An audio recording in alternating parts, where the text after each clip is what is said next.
Assalamualaikum warahmatullahi wabarakatuh. Perkenalkan, nama saya Naila Fitnaifa dari Rombel C dengan NIM 2501 Di sini saya akan melaksanakan tugas video dari dosen pembimbing yaitu Bu Sami untuk melaksanakan tugas UTS atau ujian tengah semester kali ini. Jadi di sini saya akan menjawab atau menjelaskan soal-soal yang telah diberikan oleh Bu Sami.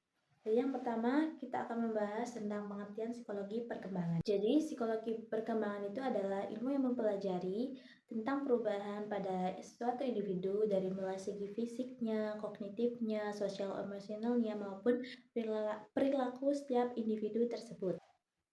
Selanjutnya, pada ruang lingkup, sosiologi perkembangan itu meliputi ada ruang lingkup fisik, kognitif, sosial, emosional, dan perubahan perilaku pada setiap individu tersebut. Nah, manfaat dari mempelajari psikologi perkembangan yaitu membantu para guru untuk memahami dan mengajarkan para siswanya sesuai dengan kemampuan dan perkembangan setiap murid tersebut.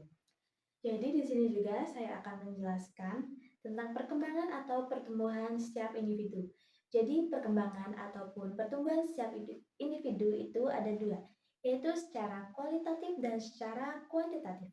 Yang pertama yaitu secara kualitatif, perkembangan atau pertumbuhan individu melalui seperti perkembangan pada otak, kemampuan kita berpikir, bagaimana cara kita mengelola emosi kita, dan yang kedua itu secara kuantitatif seperti perubahan pada tinggi badan, perkembangan berat badan, dan lain-lain yang melibatkan fisik kita atau yang bisa dihitung atau dilihat.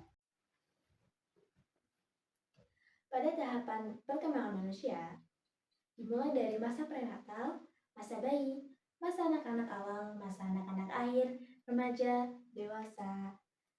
Nah, yang pertama masa prenatal. Masa prenatal itu yaitu masa saat berada di kandungan. Kemudian ada pada masa bayi, di mana masa bayi itu dari usia 0 sampai 2 tahun. Ketiga ada masa anak-anak awal, yaitu pada usia 2 tahun sampai 6 tahun. Yang kedua ada masa anak-anak akhir, yaitu pada usia 6 tahun sampai 12 tahun. Kemudian masa remaja dari usia 12 tahun sampai 18 tahun. Yang terakhir yaitu masa dewasa, di mana pada masa ini tuh perkembangan emosional, cara berpikirnya itu lebih ke tingkat atas atau berbeda dari sebelumnya. Selanjutnya, kita akan belajar tentang perkembangan kognitif, di mana perkembangan kognitif ini merupakan perkembangan dari anak secara bagaimana anak itu memperoleh sesuatu, mengolah sesuatu, atau sesuatu pengetahuan yang dia dapatkan. Dia bisa menerapkannya dan memahaminya. Jadi menurut PASE, pada tahapan perkembangan ini itu dibagi menjadi 4. Yang pertama ada sensori motorik, yang kedua ada praoperasional, yang ketiga ada operasional konkret, dan yang terakhir ada operasional formal. Selanjutnya kita akan belajar tentang perkembangan kognitif, di mana perkembangan kognitif ini merupakan perkembangan dari anak secara bagaimana anak itu memperoleh sesuatu, mengolah sesuatu, atau sesuatu pengetahuan yang dia dapatkan. Dia bisa menerapkannya dan memahaminya.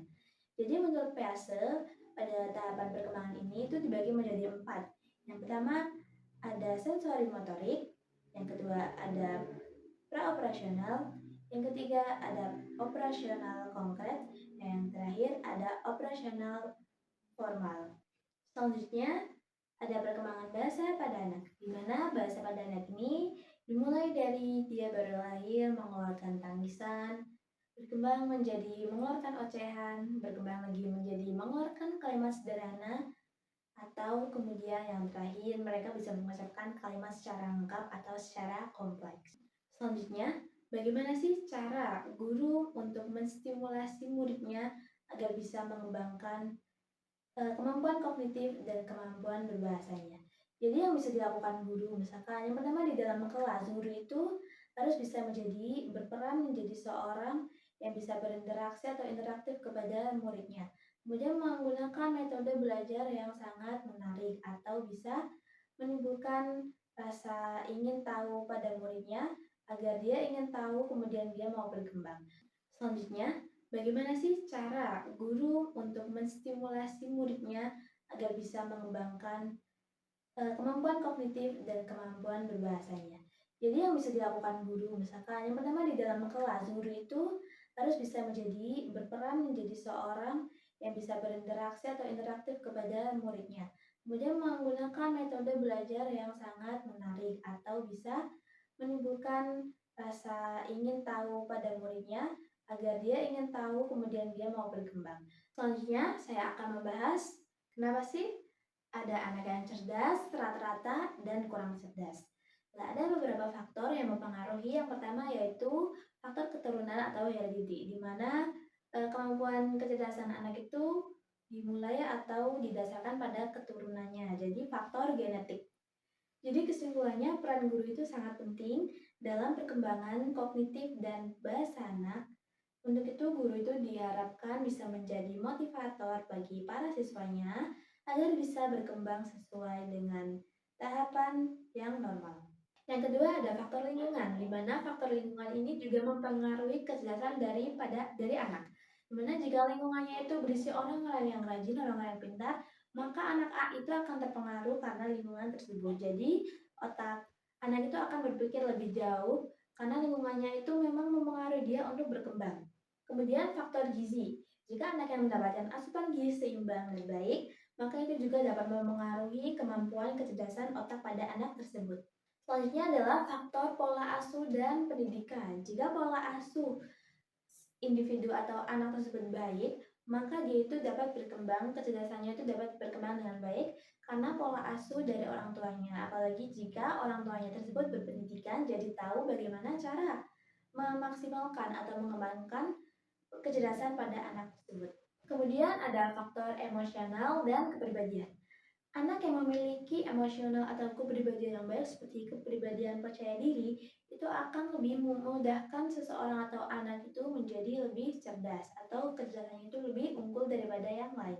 Nah, dari adanya perbedaan tersebut seperti perbedaan kecerdasan pada anak, ada yang cerdas, rata-rata ataupun kurang cerdas, sikap kita sebagai guru dalam menanggapi itu harus baik, di mana kita tidak boleh saling membeda-bedakan setiap anak karena mereka memiliki keunikan dan kebutuhan yang berbeda-beda.